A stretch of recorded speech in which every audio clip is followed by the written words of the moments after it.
Les amis, ravi de vous retrouver aujourd'hui pour une nouvelle vidéo et aujourd'hui on va évoquer l'avenir de la sélection anglaise. On le sait, après la finale perdue de l'Euro 2024, Gareth Southgate a décidé de démissionner de son poste de sélectionneur des Three Lions et outre-Manche, les rumeurs vont bon train sur l'identité du prochain sélectionneur national. On va évidemment évoquer toutes les candidatures assez fantaisistes et d'autres un peu plus réalistes. On va tout analyser, mais le premier point qu'il convient de souligner, c'est que remplacer Gareth Southgate ne sera pas chose aisée. Alors peut-être que certains vont me prendre pour un fou, mais je pense que remplacer Southgate, ça ne sera pas facile pour le prochain sélectionneur, parce qu'en termes de résultats purs, eh bien, l'ancien sélectionneur de la sélection anglaise eh bien, a eu d'excellents résultats. Alors oui, dans le jeu, on s'est ennuyé, oui, il manque de charisme, oui, ça n'est pas un grand entraîneur, et avec tous les joueurs qu'il avait, il aurait pu déployer un bien meilleur jeu, et il y a eu une incompatibilité d'humeur entre ce que connaissent les joueurs en club avec des entraîneurs à l'identité très forte et ce qu'a produit Southgate avec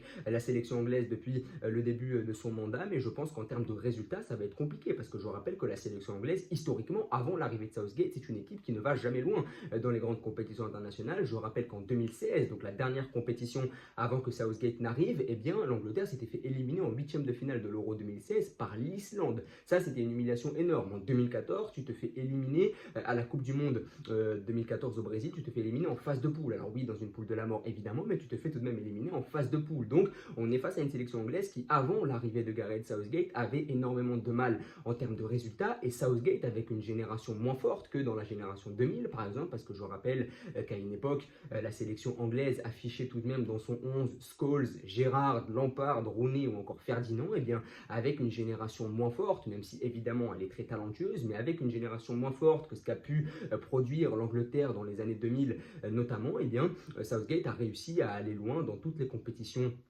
qu'il a eu à disputer. Je rappelle qu'en 2018, il fait demi-finale du mondial en Russie. 2021-2024, il fait finale de l'Euro. Et sur une finale, on sait que c'est qui tout double. Et si Southgate gagne les 2 euros, eh bien ça devient une légende absolue et on oublie le marasme qu'il a pu afficher dans le jeu. Alors oui, en l'Euro 2021, il avait fait une erreur sur la séance de tir au but en envoyant les trois gamins, donc Rashford, Saka et Sancho. Oui, en 2024, il s'est frotté à une équipe qui était largement meilleure que lui sur la finale. Et encore une fois, la finale, tu la perds dans les 10 dernières minutes, donc même face à une équipe qui était largement supérieure à toi, eh bien, tu as réussi tout de même à les accrocher, parce qu'une finale, c'est du 50-50. Je rappelle tout de même qu'en 2022, il fait quart de finale de la Coupe du Monde, mais si Kane transforme son penalty, eh bien, le destin du match change totalement, et je me rappelle d'un match où l'Angleterre était tout de même au-dessus de la France dans le jeu, et donc Southgate avait réussi à produire des choses tout de même, mais globalement, oui, même si on s'est ennuyé, même si cet entraîneur manque fondamentalement de charisme, eh bien, en termes de résultats purs, par rapport à ce qui pouvait se produire avant en termes de résultats chez la sélection anglaise, eh bien Southgate a fait le boulot. Et comme je l'ai dit, oui, on s'est ennuyé, mais lui succéder en termes de résultats, ça va être compliqué parce que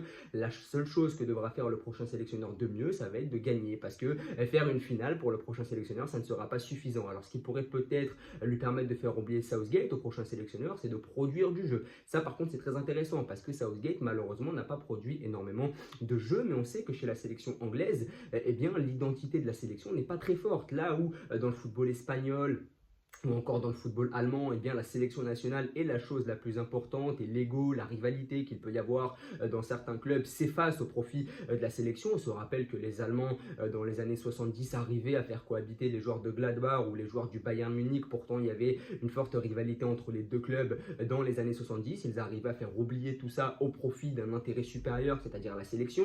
On se rappelle que dans les années 2008, 2010, 2012, la Roja de Del Bosque avait réussi tout de même à faire effacer la rivalité qu'il pouvait y avoir entre le Real et le Barça au profit d'un intérêt supérieur, celui de la sélection. Je rappelle qu'en 2008, 2010, 2012, on était quand même avec une sélection espagnole avec que des joueurs du Real et du Barça, et ça n'empêchait pas les joueurs de cohabiter entre eux, même s'il y avait quand même une forte majorité catalane dans cette équipe. Mais globalement, dans le football espagnol ou encore dans le football allemand, la sélection nationale est au-dessus de tout et on efface l'intérêt des clubs pour un intérêt supérieur qui est celui de la sélection. Chez les Anglais, il n'y a pas ça. Les Anglais, aujourd'hui, sont très imprégnés par la culture de club, et c'est ça qui avait empêché la sélection anglaise dans les années 2000 de gagner. C'était le fait que tous les joueurs étaient plus focalisés sur leur club que sur leur sélection. Et ça s'explique par le fait que la Première Ligue est la chose la plus importante. La Première Ligue, c'est le Saint Graal pour tout le monde, et la sélection s'efface un peu au profit de la Première Ligue, qui est un championnat tellement puissant que les joueurs rêvent tellement de gagner. Il y a tellement une rivalité forte entre entre les joueurs pour gagner ce trophée si convoité que la sélection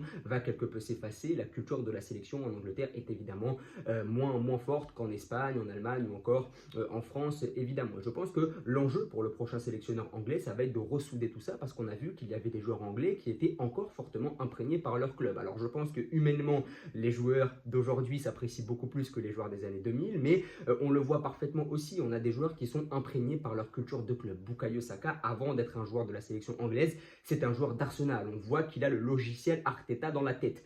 Foden, on l'a vu. Foden, quand tu le sors du système Guardiola, c'est beaucoup plus compliqué parce qu'il est imprégné dans sa tête par le système Guardiola. Alors même si les idées de Guardiola et d'Arteta sont très proches, Arteta est un disciple de Guardiola, il a été son adjoint, eh bien ils ont tout de même du mal à cohabiter, d'autant plus qu'il y a eu une certaine incompatibilité entre ce que connaissent les joueurs en club, c'est-à-dire un pressing haut, c'est-à-dire de l'intensité prônée par Klopp, Guardiola ou encore Arteta, et ce que proposait Southgate. Southgate proposait de jouer bas, de jouer un football plutôt défensif, là où la majorité des joueurs qui évoluent pour la sélection anglaise connaissent des entraîneurs qui pressent haut.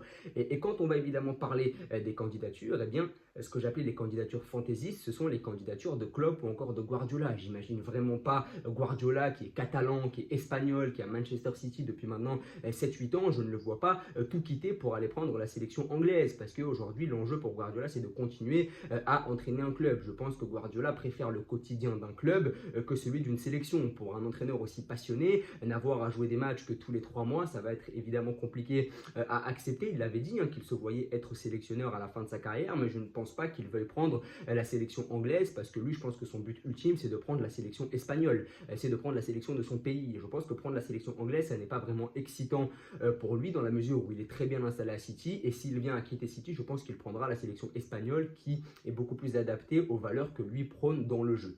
Maintenant, on va évidemment parler de la candidature de Klopp, et là aussi c'est la même chose. Klopp a besoin d'une pause, il a dit après Liverpool qu'il avait besoin de vacances, et c'est vrai que quand tu es entraîneur, ça use beaucoup sur le plan mental, mais Klopp c'est la même chose. Je ne le vois pas prendre la sélection anglaise, parce que lui aussi est allemand, et je pense que lui, s'il a une offre un jour, et s'il veut prendre une sélection, il prendra l'Allemagne, et là on se heurte à un problème.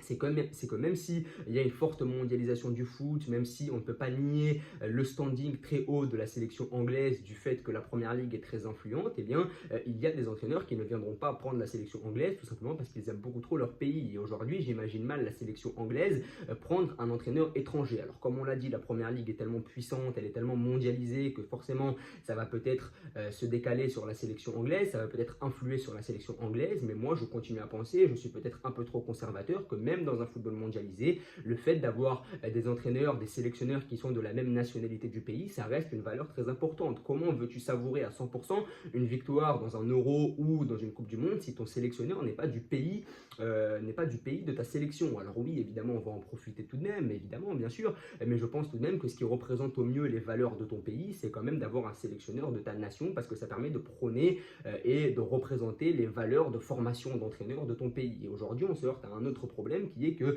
la première ligue est tellement mondialisée, elle engage tellement d'entraîneurs venus un peu des 4 coins du monde, et c'est normal, quand tu es le meilleur championnat du monde, forcément que tu vas prendre les meilleurs entraîneurs du monde, mais tu engages tellement d'entraîneurs étrangers qui sont les meilleurs que tu n'as plus d'entraîneur anglais. Alors d'entraîneur anglais, j'en ai 2 qui me viennent en tête. Le premier c'est Eddie Howe, l'entraîneur de Newcastle, et le deuxième c'est Graham Potter, l'ancien de Brighton. Mais à part ces 2 mecs-là, j'ai pas l'impression qu'il y ait énormément d'entraîneurs anglais sur le marché. Alors il y a peut-être les anciennes légende de la sélection anglaise, Rooney, Lampard ou encore Gerrard, mais je ne pense pas qu'il dispose d'une expérience suffisante en tant qu'entraîneur numéro 1, ou en tout cas de succès suffisant pour prendre la sélection anglaise. Lampard, ça a été un échec à Chelsea, Rooney, j'en parle même pas, ça a été compliqué pour lui après Derby County, Gerrard, il essaye encore de réussir dans le métier, mais avec un peu plus de succès que Lampard et Rooney, il faut quand même l'avouer, mais ce ne sont pas encore des entraîneurs qui ont le standing nécessaire en tant que coach numéro 1 dans des clubs pour se permettre de prendre la sélection anglaise, même si ça reste des légendes, et que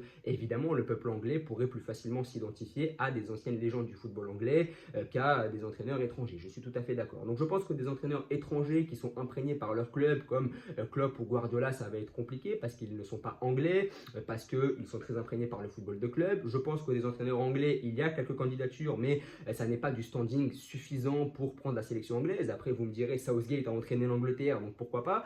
Et je vois mal surtout Newcastle lâcher Eddie Howe par exemple. Et Eddie Howe l'a dit d'ailleurs dans une interview récemment, il est 100% engagé à Newcastle. Mais moi, l'entraîneur que je prendrais, ce serait Eddie Howe. Parce qu'à Newcastle, il propose du football moderne, il est anglais et je pense que c'est lui qui allie tous les critères nécessaires. Il propose du football, il est anglais et je pense que ça, forcément, ça peut suffire évidemment. Il y a aussi Graham Potter qui, même s'il a connu un échec cuisant du côté de Chelsea, avait montré des choses intéressantes à Brighton et je rappelle qu'il est libre, donc pourquoi pas le prendre. Mais quand je parlais de candidature fantaisiste, je parlais de celle de Guardiola et de Klopp parce que ça me paraît absolument inopportun de prendre ces mecs-là, déjà parce qu'ils ne sont pas anglais, mais surtout parce que ils sont très imprégnés par leur club. Bon, Klopp a quitté Liverpool, mais je le vois mal prendre une sélection directement après son aventure très usante sur le plan mental du côté de Liverpool. Donc voilà, on voit qu'il y a énormément de candidatures. La première catégorie de candidatures, c'est celle que j'appelle fantaisiste. Klopp, Guardiola, Pochettino, parce que ce sont des coachs étrangers, très imprégnés par la première ligue. Je les vois mal pour le moment prendre une sélection.